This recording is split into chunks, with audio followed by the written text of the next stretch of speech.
I can't think of a more contrasting two gentlemen that we have tonight than the guest that we have. In the second hour, we've got none other than hardcore legend, the Necro Butcher, is going to be joining us. But first off, we're proud to welcome none other than the only man who has held an MMA World Championship and a professional wrestling championship, World Championship at the same time, Dan, the Beast Severn. Dan, how are you tonight? I'm doing fantastic there, gentlemen. So we understand you're out in the warm weather while we're getting bombarded with about 5-6 inches of snow right at the moment. Yeah, that's information I just received recently. But if it makes you feel any better, and one 24, actually not even a 24-hour period of time, and basically about a 6-hour period of time, I flew from Phoenix, Arizona. It was a beautiful, sunny 78 degrees to St. Paul, Minnesota, where it was 34 degrees below zero. So I had a 100-degree difference swing. So to say I was a little bit traumatized is an understatement. At least you got your trauma out of the way and got rewarded in the end, though, right? Yes. Well, I do bounce around quite a bit. I am born and raised from the state of Michigan, but I went to Arizona State University. I lived out here for a decade, and now I bounce back and forth because I have a submission grappling program at Arizona State University, and then back in the state of Michigan, I have another small college there where I run a full-fledged mixed martial arts program. So I travel back and forth, so I can't really be accused of being a snowbird, although I do seem to be trying to find more opportunities to travel west during the winter months for some reason. I don't understand how that works like that, though. We'll certainly take it. Dan, how did you get going? You were obviously very proficient in a lot of the disciplines. I mean, you've got, Sambo, I think you're a 5th degree black belt in judo, wrestler. Obviously, learning all these things before mixed martial art really became, a big thing, as you helped make it a big thing. What got you into all those disciplines? Well, the reality was, my whole life was amateur wrestling. I literally, it was my dedication, my focal point. I was from a family of 8 kids. I was second oldest, and knew that the only opportunity for me to go to college, originally I was thinking about going to college after going into the military, coming out, then going on GI Bill. But I started having a couple of colleges looking at me as of my sophomore year, and I kept thinking, I might better make this thing work. And I really put in a lot more time, jumping into other amateur wrestling disciplines such as freestyle and Greco-Roman wrestling. Those are your 2 international styles. What we do inside the United States in our high schools, our junior highs, and on the collegiate level is known as folk style. We're the only country that actually competes in this folk style form of wrestling, where all other countries either participate in freestyle or Greco-Roman wrestling. That's what's competed at the World Championships and at the Olympic Games. So upon going to college at Arizona State, again, I was looking to make myself that much better of an athlete, so I took a judo class because judo teaches you a lot of good foot sweeps and things of that nature, and I just trying to add more and more things to my arsenal to make me a better wrestler. I went to the Sambo national championships where, ironically, you would think that I would have studied Sambo. I can't spell it, let alone do it there. It's the irony to it is I never took a single Sambo class. I did not even own a Sambo jacket. I went to the event, saw another guy about my same size, and just asked me if I could borrow his jacket for a few matches, and I went on to win the Sambo Nationals, utilizing all the other types of wrestling and or grappling skills that I had gained along the way. And they were amazed because they were saying that you have introduced a couple of new techniques that they had never seen before. And I'm just kind of like smiling to myself and thinking that things that I teach kids or things of that nature, you can be the nice and just turn people through and get what was known as back exposure and hold them and punish them. And that's what I did and made life miserable for them. Dan, how young were you when you actually got started wrestling? I was in junior high, basically, so would have been either probably 12 years of age. Wow. Different than today's. When you look at a lot of people today would say that's starting rather old out, because now you have youth wrestling programs that you can start competing at age 4. And I have my own training facility, and there's a lot of times I'll have a parent trying to bring me a 3-year-old and like mold him now. Now, the reality is that child has no interest in it whatsoever. It's a parent, usually a father, who is living somehow vicariously through their child because they want their child to achieve something that they didn't. So, and again, I don't mean to be mean to the parent, because I think in some ways the parent is looking out for their best interest, but I don't believe in a lot of these youthful programs that they have for kids starting tennis and golf and all these other types of contact sports and things of nature, when kids just want to go out and have fun. I'm a big believer, if you were to have a gymnastics program or something like this, that's phenomenal. I do actually teach a youth MMA class to kids, ages 5 and above, 5 to junior high, but the MMA does not stand for mixed martial arts. It stands for modern martial arts, and it's a mixture of anything and everything. A lot of gymnastics, tumbling, single type of exercise, partner type assisted exercises, so they learn to work singularly and then as a group. So how many kids, Dan, have you had come into your classes that first day they ask you to teach them a triangle chokehold or something? Well, not too many to do that. And again, as I say, most of the time it's a parent really that is pushing their child to do something, and that's the more difficult part there. I mean, but it's, the kids warm up pretty quick, because I do a lot of fun things with them. So it's a lot of fun activities. It's physical activities. I plan on there not being any type of attention span whatsoever. So I simply just bark orders like an old Marine boot camp sergeant, and I get them to do things. And I just keep them moving for that golden hour. And a lot of moms and dads like that, because they really know that their son or daughter may be falling asleep on the way home. A lot of our listeners aren't aware of just how illustrious your career has been. Even in your amateur days, you were a 2-time All-American at Arizona State. And a lot of people don't understand that you even actually tried to were in the Olympic trials for both the 84 and the 88 Olympics. And you tell us a little bit about that experience for you. Well, I mean, honestly, am I speaking to, is this Zane right now, or is it Rick? No, it's still Rick. Okay, Rick, I mean, as I said, I started wrestling back in 1969 is when I first got my start in 7th grade, and that was just through just the sports that were being offered in through the junior high. Fast forward that, I have over 100 state, national, and or international titles and or records to my credit. I don't think there's another human being that's even close to what I have accomplished in the wrestling world. The only 2 things that I do not have as an amateur wrestler, I don't have an NCAA title, and I don't have an Olympic gold medal. Everything else I've won. And, I went to my first Olympic trials as a senior in high school, 17 years of age, when I tried out my first time, and here I am amongst men that moves are named after. I've read their books, and all of a sudden I'm on the mat competing against them. I was in awe. I was intimidated in a lot of different ways, but the United States Olympic Committee for Wrestling saw what a bright future that I had, because I finished up in the top 6 in the country, and from 1976 till basically 1992, I was in the top 6. That's quite a span of a career there alone, because as you said, most people, if they remember me in the first place, are going to remember me from either the world of mixed martial arts or from the wacky world of professional wrestling.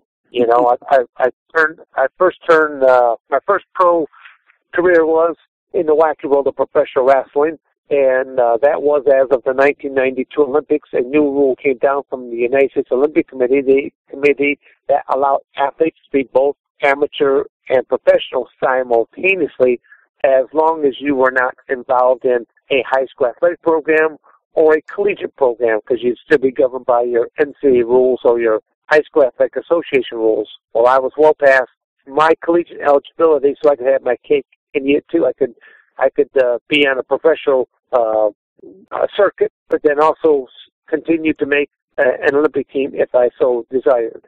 And close to ever came was becoming an Olympic alternate, and so be it. So, and as of 1994, the Ultimate Fighting Championships emerged on the scenes, and I ended up getting involved with that. And I had a dual career for quite a few years up until January 2013, when I finally retired from mixed martial arts competition.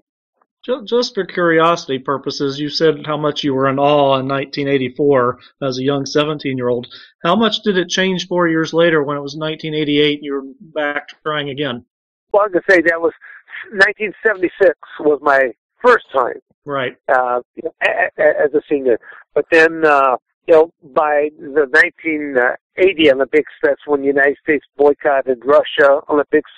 And then by 84, Russia boycotted the United States Olympics, just going tit for tat, back and forth on things. But I mean, like I said, it's in 1984.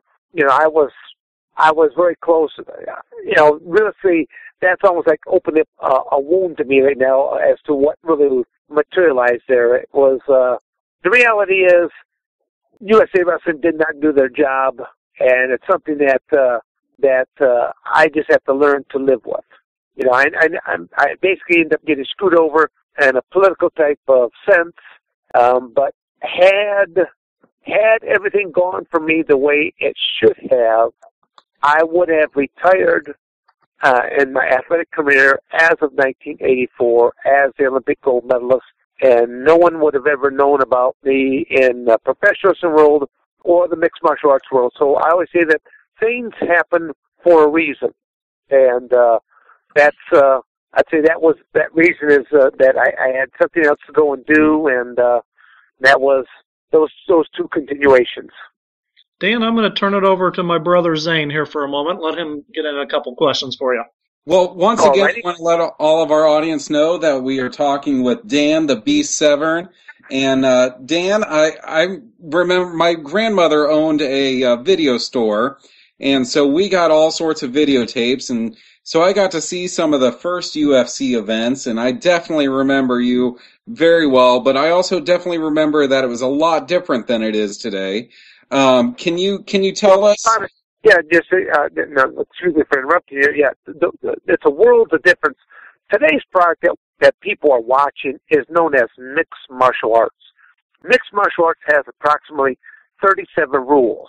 Part of those rules are that you'll fight one person in a given evening. There are weight classes. There are time periods. You will be wearing gloves, and I'd say that's probably the highlight of the rules. Back in the no-holds-barred era, that's what it was known as, no-holds-barred, you had two rules to abide by. Those being, do not bite your opponent, and do not put fingers in their eye sockets, no eye gouging. Those were the only two rules that you had to abide by, and everything else was good to go, and let your imagination go on because it was being done at the time. No weight classes, no time periods, bare-knuckled action, and it was an 8-man tournament. You had to face and defeat 3 opponents in a 2-hour pay-per-view, and my friend, you are speaking to the only Triple Crown champion from that time era, and since it's illegal, I'm it. It will never be duplicated. Nope. Much like my mustache. There's a lot of other posers. There's a lot of other posers out there that try to say that they have the much more magnificent one. Well, yes, they may have a much darker, more magnificent one because mine's a little bit older, but I was the originator.